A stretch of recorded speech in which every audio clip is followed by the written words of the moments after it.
Ang mga pasakit at pagsubok ba sa buhay mo ay parang walang tigil? Lahat tayo ay nakaranas na nito at dapat mong malaman na natural to sa buhay ng tao. Pero alam mo ba kung ano ang ugat ng mga pasakit at paghihirap ng tao? Nagmula to sa kasalanan. Sabi ng Diyos, sila ay nakatira sa hardin ng Eden. Hindi na bahira ng anumang dumi. Hindi na angkin ng laman at may takot sila kay Jehovah.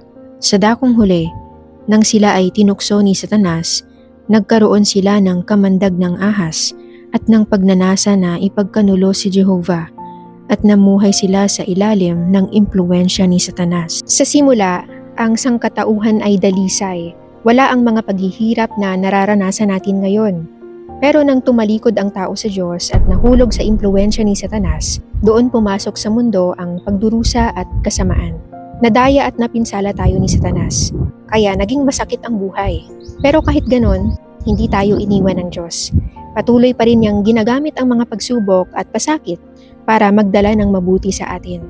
Kasi aminin natin, kapag komportable ang buhay, madalas nakakalimutan natin ang Diyos. Sabi nga ng Biblia, mga kapatid ko, ariin ninyong buong kagalakan kung kayo ay mga hulog sa sari-saring tukso.